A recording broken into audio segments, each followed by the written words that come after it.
Se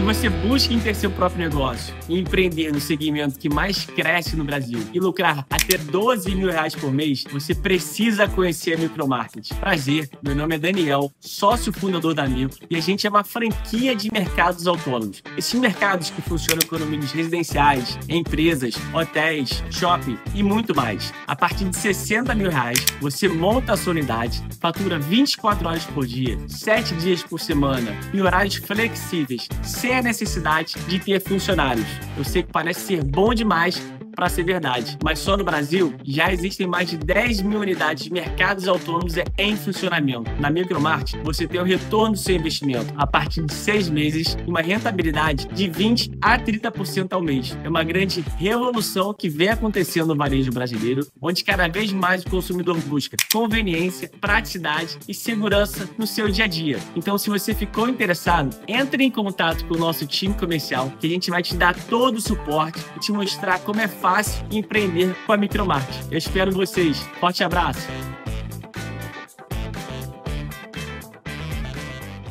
Alô, amigos, alô, turma, um grande abraço. Muito bom dia para você ligado aqui no Acorda Vascaínos, nessa quinta-feira, dia 18 de setembro de 2025.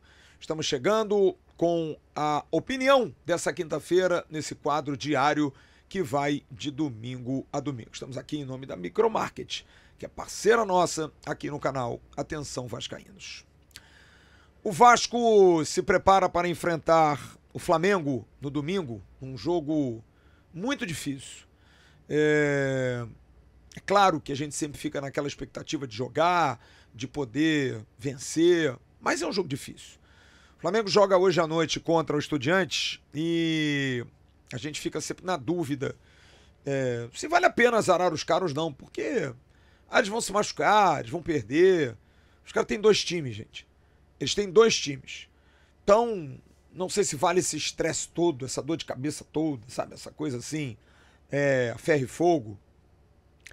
Acho que a gente tem que cuidar dos nossos problemas. E a gente precisa cobrar ao técnico Fernando Diniz, principalmente, muito bem pago para tal, que consiga a solução para esses problemas. E talvez, como a gente usa o ditado, Deus escreve certo por linhas tortas. E talvez por peças mexidas por Deus, a gente consiga ter um time minimamente arrumado no domingo. Porque eu não consigo ver o Hugo Moura na zaga com o Puma na lateral e o Nuno de segundo volante. Não. Como ele perde os volantes machucados, ele tem o Hugo Moura de volta, que ele bote o Hugo no meio porque não tem outro. Pô, mas e a zaga? Ele tem um Cuesta, que estreou, fez gol, jogador internacional, que está acostumado. Então, dos males o menor, ele ter um improviso apenas na lateral esquerda, apesar de, volto a dizer, eu discordar totalmente. Totalmente. Para mim, futebol é um mínimo de improviso. Improviso é bom quando você cria alguma coisa na hora. Não é você improvisar desde o início. Porque o improviso é a mesma coisa. Eu vou fazer o meu programa à noite, vou abrir a jornada, tudo meu tá roteirizado. Meu caderno. Tá tudo no roteiro, tá tudo escrito. Absolutamente tudo escrito. Escrevo tudo, ó. Tudo escrito. Tudo escrito. O que eu vou escrever, o que eu vou falar, o que eu vou dizer. Mas é claro que em cima desse texto base, eu vou improvisando, eu vou criando, eu vou dando em função do conhecimento que eu tenho da matéria, daquilo que eu vou falar, eu procuro fazer melhor, dar um molho maior. Isso sim, mas você abrir um microfone e sair falando, eu até consigo, como eu estou aqui. Mas eu tenho, antes de gravar esse Acorda, eu tenho uma noção do que eu vou falar. Eu tenho diretrizes, eu tenho pontos, eu tenho embasamento. Porque tudo que é meio improvisado, porque às vezes acontece, né? Às vezes acontece. Às vezes você está com um problema que você não tem uma solução clara e imediata, você improvisa. Você faz uma coisa, como a gente costuma dizer, uma gambiarra, né? Aí eu tô com um problema no meu ar-condicionado. O ar-condicionado perdeu o controle remoto. Eu vou lá dentro, aperto com uma chavinha e ele liga. é um improviso. Eu fiz o ar funcionar, mas não é o básico, não é o lógico, não é o confortável ou aquilo para que se propôs o uso do controle remoto.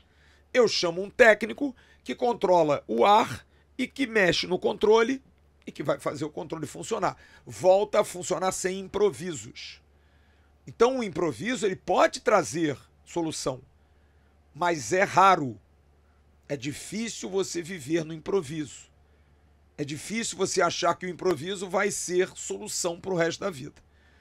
Então, o futebol ele tem muito disso, de colocar jogadores em posições erradas, mesmo que o jogador não seja daquela posição, e deixar ali porque deu certo. De você colocar um treinador que às vezes é um tampão, como foi o Rafael Paiva no passado. Eu tinha certeza que não ia dar certo em algum momento, até deu. Mas por quê? Porque nunca deu-se a ele segurança. Porque ele era um improviso. Ele era o técnico interino. Então eu também não posso ser favorável a improviso sempre. Por que aquilo? Porque se o técnico improvisa o Puma na lateral esquerda, o Vasco precisa contratar um lateral esquerdo. Precisa. Porque é ilógico você ter o lateral titular como o Piton e o Piton machuca, você bota um lateral direito na lateral esquerda. Não tem lógica. Absolutamente não tem lógica. Então eu não sou favorável à improvisação sempre, mas entendo quando ela acontece. Só que a minha crítica ao Puma, e que bom que talvez seja a única improvisação para domingo, porque o Piton não vai jogar, e assim espero, é o fato de você não criar uma alternativa que dê pelo menos mais jogo. Eu sou muito pelo gerar jogo, de fazer com que cada jogador produza o máximo que ele puder. Eu já vi vários laterais esquerdos com pé direito. Mazinho, Júnior, Marinho Chagas e tantos outros. Mas cito esses três aí como jogadores de muito destaque, principalmente Mazinho e Júnior. Jogadores que com o pé direito aperfeiçoaram o pé esquerdo para cruzar, porque jogavam no meio de campo. Onde você está de frente para dar o passo com a direita ou você está de lado para dar o passo com a esquerda.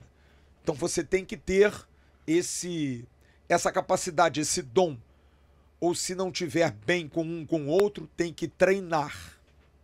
Só que você não pode dar a um jogador como o Puma, que eventualmente joga por ali, a capacidade de fazer o cruzamento sempre com a esquerda. Porque ele não tem essa volúpia. Ele não consegue. Porque quando ele chega pelo lado direito, é dele. O cérebro já está treinado. É o movimento que ele faz a vida toda. Ele corre com a perna direita e cruza. Quando ele vem pelo lado esquerdo, de chapa com a bola, se ele é ambidestro, ele domina e cruza, porque dificilmente é raro você ver um jogador ambidestro ou que use a perna esquerda e use a perna direita. O destro tem mais facilidade de usar a perna esquerda. Não me pergunte por quê. É algo cognitivo, é algo do cérebro, não sei o que é. Mas, com certeza, a fisiologia, a medicina, a biologia, eu não sei qual é a especialidade que estuda isso. Mas ele vai vir com o pé direito, ele vai cortar para dentro. É impossível que não. E se a bola vier no fundo para ele tentar cruzar de esquerda, se houver espaço, ele vai dominar, vai puxar para a direita e vai bater. Mas o problema é que quando ele puxa para a direita para bater, o zagueiro que está atrasado na marcação chega a tempo. Porque é o tempo dele matar a bola, passar para a direita, chegou o zagueiro. Se o zagueiro está chegando e ele cruza, ele não tem ninguém na frente dele. Então esse improviso, nessa posição para mim, prejudica demais o andamento do jogo. Porque você improvisar um volante de zagueiro, vai. Você ajusta a posição. Ajusta a posição. Você improvisar um meia como segundo volante, é ajuste de posição. Você colocar um ponta como centroavante, é ajuste de posição. Apesar de valências diferentes. O ponta tem mais campo para correr. Tem como base a lateral do campo. O centroavante corre numa distância menor ali, entre o final do grande círculo até a entrada e um pouquinho a entrada da área para dentro da área. Então ele tem um espaço mais curto. Mas você pode controlar velocidade, ansiedade. Provavelmente um ponta jogando por dentro vai entrar em impedimento toda hora, porque ele está acostumado a dar o sprint. Mas esses são ajustes que você consegue montar porque são ajustes táticos, ajustes de posicionamento, ajustes de controle. Mas ajustes técnicos é muito difícil. O cara cruzar com a esquerda estando do lado direito, cruzar com a direita estando do lado... É muito difícil. É muito difícil. E isso para mim é uma improvisação errada. Eu, por exemplo, faria de uma forma diferente. Eu colocaria um jogador de perna esquerda do lado esquerdo. O Vitor Luiz tá mal. O Leandrinho tá mal. Não é o meu caso. Eu botaria um dos dois para jogar. Sou muito mais pelo jogador da posição. Muda a maneira de jogar? Muda. O Vitor Luiz é um jogador mais defensivo, é um jogador mais defensivo. Libera mais o meia para jogar. Libera mais Coutinho e Nuno para jogarem juntos. O Vitor Luiz, eventualmente. O Leandrinho é um jogador mais agudo, segura mais, de repente escala um terceiro volante. Usa o Leandrinho como força para chegar na frente. Mas não, eu não confio em nenhum dos dois. Mas para o improviso ser menor, para facilitar a saída de bola, usa um cara de perna esquerda ali. Quem é o cara de perna esquerda que tem ali? É difícil. O Vasco não tem esse jogador. Tem ali o Matheus Carvalho, que foi mal, mas talvez de um posicionamento mais defensivo, mais postado, possa até ajudar. Mas você precisa pensar um pouco mais no elenco de uma maneira a não trazer prejuízos. Porque a entrada de um lateral que não ataca a profundidade, você precisa compensar para que essa profundidade seja atacada. O Vasco joga muito pela esquerda, isso é verdade. O Nuno joga muito por ali. O Nuno foi contratado porque jogava ali. Mas você precisa ter um apoio para o Nuno. Por quê? Porque o Nuno, quando domina a bola, o lateral vem de frente com ele e ele também é destro.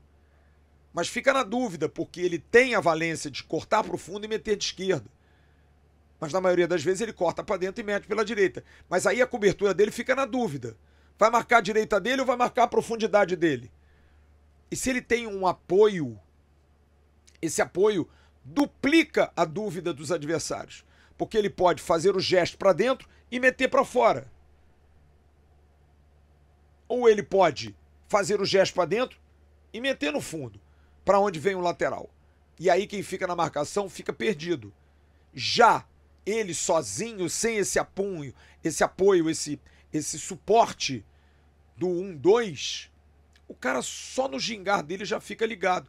Porque se ele corta para dentro e não passa ninguém, o cara marca o corte dele. Se ele vai para o fundo, o cara encaixota ele. Então precisa ter. Então muda a característica dos demais jogadores da posição. E eu acho que isso é obrigação do técnico do Vasco ver. E fazer valer melhor isso. E é aí que eu acho que com a presença do Puma, acho que o Pablo Verratti tem mais uma razão dele não jogar no domingo. Porque esse é um jogo para os atacantes serem móveis. Para o David, por exemplo, sair de dentro e fazer esse 1-2. Tá, Flávio, mas quem é que chega na área? O Ryan, o Coutinho. O próprio Barros pode chegar. O Paulo Henrique vem na velocidade. E ele vai estar marcado. Ele vai estar ali segurando na defesa, que é justo. É a posição que ele sabe. Marcar não é difícil. O Puma tem isso como principal valência, porque é um jogador de defesa. É um defensor. Privilegia-se o defensor por marcar melhor do que atacar. E a partir do momento em que ele vê uma brecha para não ser o jogador da profundidade, que ele preencha o meio e que alguém do meio faça essa valência pela esquerda. Não dá para o Vasco jogar com um latifúndio do lado esquerdo, ou então com apenas um solitário jogador que vai ser o Nuno. Então, a minha bronca contra a improvisação é exatamente essa. É o prejuízo que traz para o coletivo do time. Uma peça que seja. Mas menos mal que é uma peça só. Só que para jogar contra o Flamengo, me desculpe, mesmo uma peça vai fazer diferença. A gente vai perder um contra-ataque. Vamos lá. Hipoteticamente, o lateral direito do Flamengo é o Varela. Vem dominando, toca no meio pro, sei lá, Arrascaeta e corre no fundo. O Arrascaeta erra o passe. O contra-ataque do Vasco nas costas do Varela vai ser feito por quem? Pela minha mãe? Porque não vai ter ninguém para jogar ali. Porque o Puma vai roubar a bola e ele não vai arrastar. Não vai. Ele vai dominar a bola com a perna direita e no máximo vai tocar do lado ou vai tocar atrás.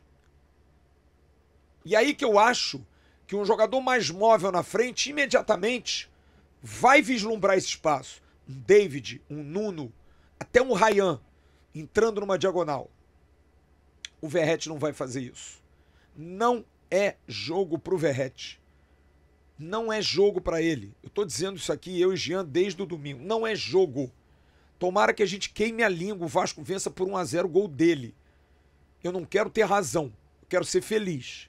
Mas para mim é claro e nítido, são sinais claros de que a escalação do Verratti desde o início contra o Flamengo é um erro, até por conta dessa improvisação, da posição aonde saem os maiores passes, as melhores assistências para o Verratti, que é do lado esquerdo com o Piton. Não ter, você precisa ter o toque, você precisa ter a movimentação, que é assim que o Vasco vai progredir. Eventualmente com o Paulo Henrique na velocidade, mas muito da volância para a esquerda no toque de bola, na progressão técnica, na movimentação, no toque, no dinizismo.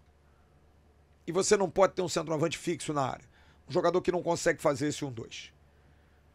Então eu não sou favorável à improvisação se ela não prejudica o todo.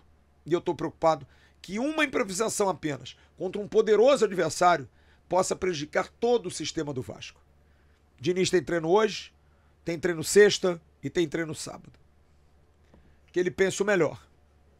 E que o melhor seja pro Vasco. Grande abraço. Daqui a pouco tem um Bom Dia Gigantes com Emerson Rocha. À noite eu tô no News. Tchau.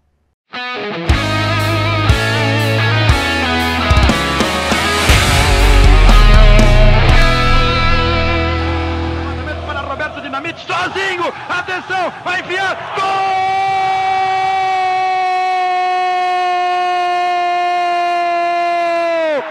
Que golaço maravilhoso do moço que mora em Caxias!